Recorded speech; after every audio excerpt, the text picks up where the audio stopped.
A sealed bag slides under a date code printer, cold enough to fog the plastic for half a second. The ink hits with a tiny snap. One label will become the brand you already trust. Another label will become the cheaper package you reach for when the grocery bill feels too high. From the outside, they feel like two different promises. One says confidence, one says compromise.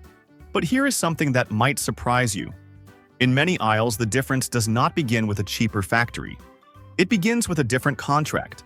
This is why store-brand food can come from the same factory system as the name brand, and why the label may be the last thing that changes. For a long time, store-brand food carried a quiet embarrassment. In the 1970s and 1980s, generic products often looked like they had been designed by a printer that ran out of imagination. White boxes, black letters, peaches, cornflakes. The message was blunt. This is cheaper, and everyone can see why you bought it. That memory still sits in the hand. A plain can feels lighter before it touches the scale. A simple label makes the cookie sound drier before the bag opens. People learned to treat the national brand as the real version, and the store brand as the version bought when money decided first. Then, store brands stopped looking like an apology. Costco built Kirkland into a trust mark. Walmart made great value impossible to ignore. Whole Foods made 365 feel clean and careful. Aldi and Trader Joe's turned private label into the center of the store instead of the bottom shelf. By 2025, store brands in the United States reached $282.8 billion in sales. The old belief met a new system. The retailer did not need to own the farm, the oven, the filler, or the freezer tunnel. The retailer needed the shelf, the specification, and a manufacturer willing to make food under someone else's name. That is where the aisle becomes less like a beauty contest and more like a backstage agreement. Here is the thing nobody tells you. A store brand usually starts before a single package exists. A retailer looks at the aisle and sees a gap. The name brand pasta sauce sells, but the price leaves room underneath it. The buying team writes a specification: net weight, case count, sodium range, sauce thickness, crumb size, protein level, ingredient limits, shelf life, allergen controls, target cost. The product has to taste familiar, survive shipping, fit the case, and still leave margin. Then, the manufacturer enters. It may be a contract manufacturer that only makes private label. It may be a co-packer that fills jars, trays, pouches, or cartons for several customers. It may also make its own national brand. What that factory sells is not just food.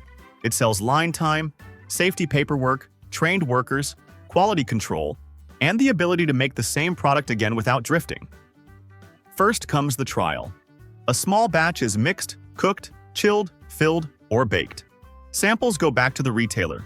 People taste for salt, sweetness, acidity, bite, smell, and color. A sauce that looks right in the kettle can separate after a truck ride. A frozen meal that tastes fine on day one can dry out after weeks in a freezer. Once the spec is approved, the factory schedules the run. The line is cleaned, allergen changeover is documented. Packaging film or labels are loaded. The first packages move through a filler, a sealer, a check weigher, a metal detector, and a date code printer. A worker checks seal strength, net weight, temperature, and lot code. If the product is refrigerated, cold rooms and truck docks have to hold the chain steady. At that point, the brand becomes less important than the system running underneath it. The machinery does not care whether the artwork says a famous brand or a store name. The sealer still has to close. The scale still has to catch short weight. The metal detector still has to reject the wrong signal. The palletizer still stacks cases into a shape a warehouse can move. The barcode, label roll, and purchase order may change faster than the stainless steel around them. That does not mean the foods are identical. A factory can run two recipes in the same building.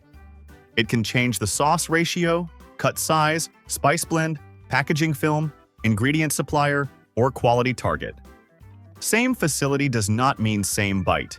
It means the old picture of a clean name brand factory on one side and a mysterious cheap factory on the other is too simple. By the time the cases leave, all the shopper sees is the label. Behind it is a specification sheet, a production slot, a test batch, a safety program, and a line that may have made something familiar right before it.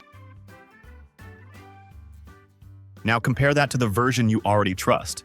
A name brand is not only selling the food inside the package, it is selling memory. The jingle from years ago, the color of the box, the idea that this is the one your family bought. Kellogg's, good morning, the best to you each morning. K-E-double-L-O, double good Kellogg's, best to you. That trust costs money to build and protect. National brands spend on advertising, package design, trade promotion, coupons, shelf negotiations, and sometimes slotting fees just to enter or hold space in the store.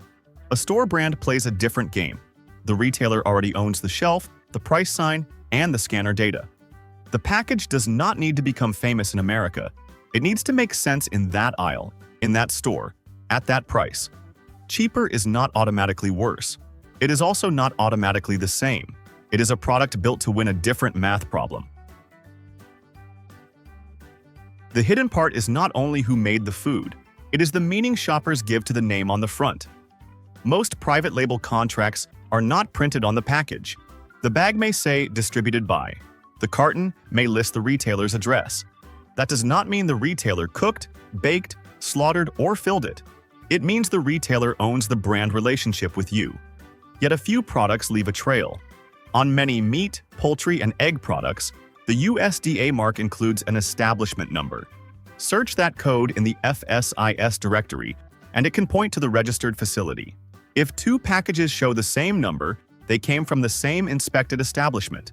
It still does not prove the same recipe. Sometimes the label separates two products more clearly than the building does.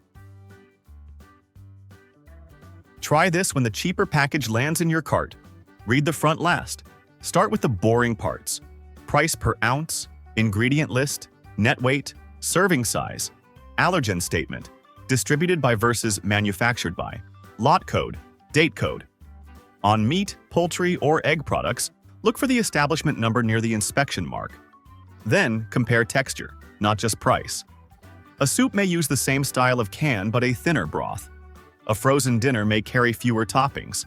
A cookie may taste close because the target was close. Another one may taste different because the spec was different. The caveat matters. Not every store brand equals the name brand. Not every name brand is overpriced theater. Factories can make tiers. Retailers can squeeze costs too far. National brands can spend money on better ingredients and tighter specs. The useful lens is separation. Separate the label from the facility. Separate the facility from the recipe. Separate the recipe from the price. Older shoppers remember plain white boxes and settling. Younger shoppers grew up with Kirkland, Aldi, Trader Joe's, Great Value, and 365 as real brands. The factory disappears, so the label has to do all the talking. That label still matters. It just stops being the whole story. The package still leaves the date code printer with black ink, one label, and a choice that feels simpler than the system behind it. That is the process. We reveal how things actually work, one story at a time. If there is something you would like us to explore next, let us know. Until then, trust the process.